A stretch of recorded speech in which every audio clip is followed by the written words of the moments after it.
Hello and welcome to my very new channel. This one got me because I just went on YouTube and thought, let's have a look, see if there's any points that I need to check before I remove the brake pads and replace them. This is a Honda Fury 2012. I believe they're all the same. Just need to sort of see how things worked. I had a look at online, couldn't find any videos, so I decided I'll make one anyway. I've loosened everything to make it so that I know what I'm talking about as I go. The screws you need to replace, to take out. One is this cap here, which needs a screwdriver, flat screwdriver. You can take Phillips as well. This 14 millimeter bolt and the 12 mil socket, 14 socket, and I've got a copper grease to put on the back of the pads, and my new pads which I need to replace. So without further ado, I'll have a go and show you how things are done. As I said, I've loosened a lot of things, so it's easier for me to show without too much delay. So the ones I want to remove, this bolt here, which holds the caliper,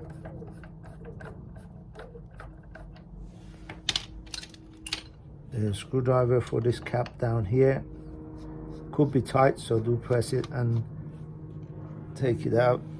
Keep things in a clean area so that you're not mixing dust. So that one is out as well. Then these two, which retain the caliper onto the fork rather.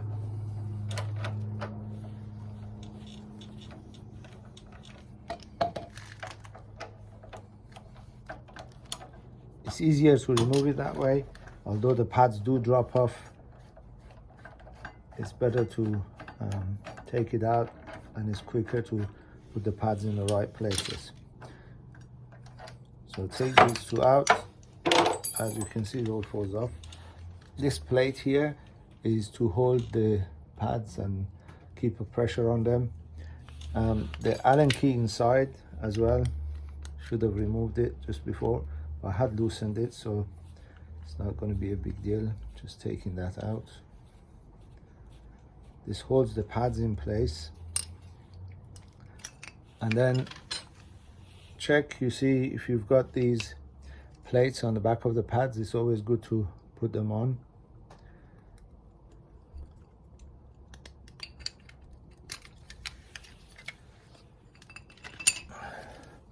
So I've got this one and this one together.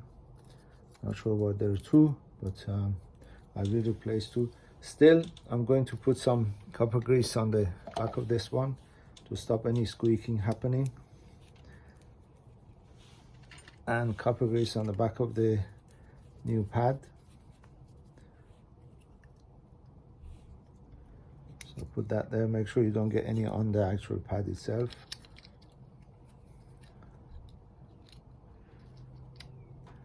Clip that on.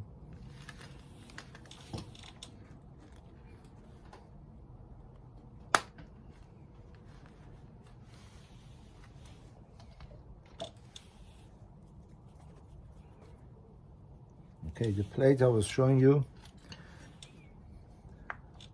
I'm going to take this off for the demonstration.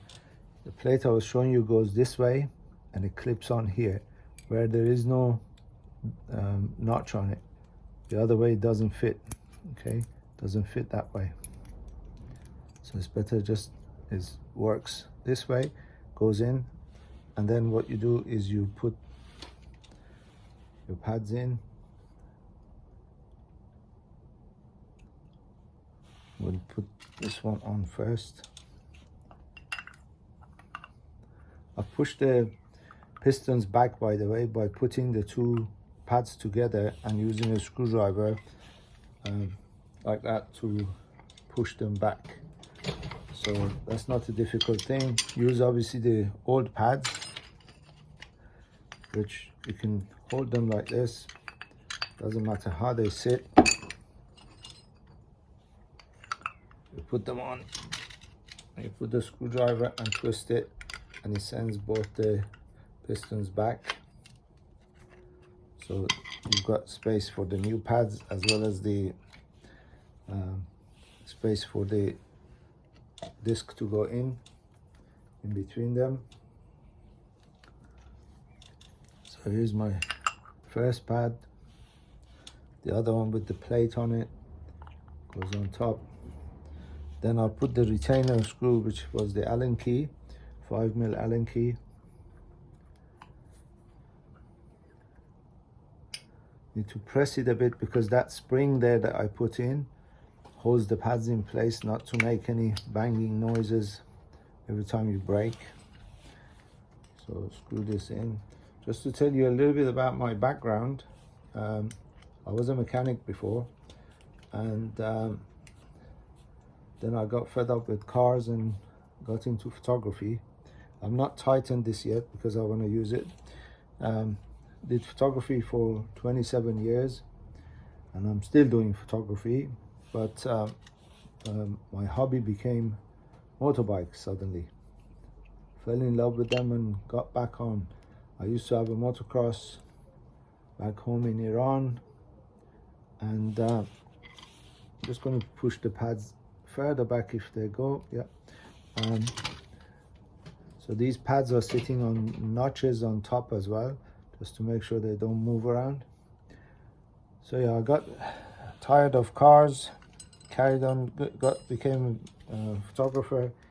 Been a photographer for 27 years, and I've got interest in motorbikes now and enjoy biking. So I'm putting this back so the pads and things don't move. Then you've got the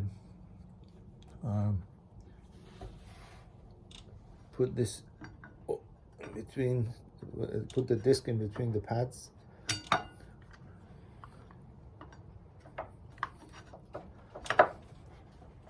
Bring it to the right place.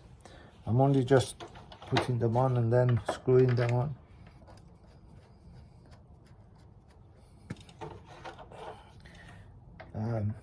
This is my first video, as I said, so I can hear you guys laughing at me, but don't worry, I'm not worried. You can have fun. I like having fun with people. So and now when I went to buy a motorbike and I looked, nothing really, I've always wanted a chopper, so nothing really caught my eyes. I've been looking at all the sort of custom choppers and things like that, which I thought I still do love and would want one if I can ever afford one. But I wanted something extremely reliable. And when I saw Honda's Honda Fury, absolutely fell in love with it. And since I've had it, I've managed to get hold of, because the guy I bought it from, it's a 2012. The guys I bought it from in 2014 had all the spare bits he'd taken off, so I went and chased him and got all of that from him as well. Just in between, I'm letting you know, so I've tightened these two nice and tight. And then so I've ended up with a Cobra exhaust straight one, which was on it, and one of those pointy air filters. But then I managed to get all the originals from him as well. And then because I wanted to fiddle that with things, I bought another rear fender or rear mudguard from States for about £40, which wasn't much, and also another exhaust for only about £100. So altogether I've got a lot of spares.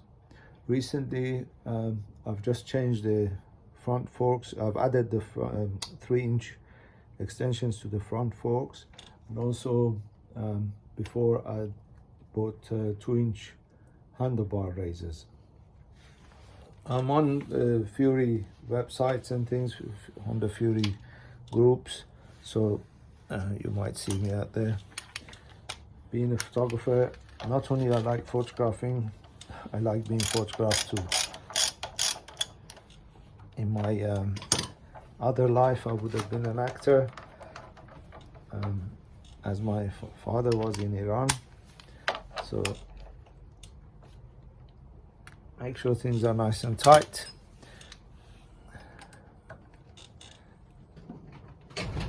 Hope this is showing you everything. Once as I've finished now, just gonna check one more time, just because sometimes things settle a bit. If you can just squeeze it tight, touch more, then you know it's nice and tight on its bits. Nothing is gonna happen. I'm going to put that tiny screw back on as well. Yeah, I did put it in the right place. It's a tiny cap which comes off again with the screwdriver and goes in with the screwdriver. Again, make sure it's nice and tight so it doesn't fall off. It's just really to stop that pin coming out. So that's nice and tight. Once I've done that, I'm going to be squeezing the front brakes a few times, moving the bike backwards and forwards to make sure it's gripping and nothing is moving out of place, and testing it before I even drive it and ride it. And when I ride it, I'm going to be really cautious first bits, because the pads need to bed in, and also I want to make sure I've done everything correctly. From what I can see, I have, so should be fine. I'm not too worried, but I'm still going to check things out before I go for a ride. Thank you for watching, guys. Obviously, ask any questions you like at the bottom. I'll see if there's anything else I do, I'll put it on. I'm going to do the rear brakes as well.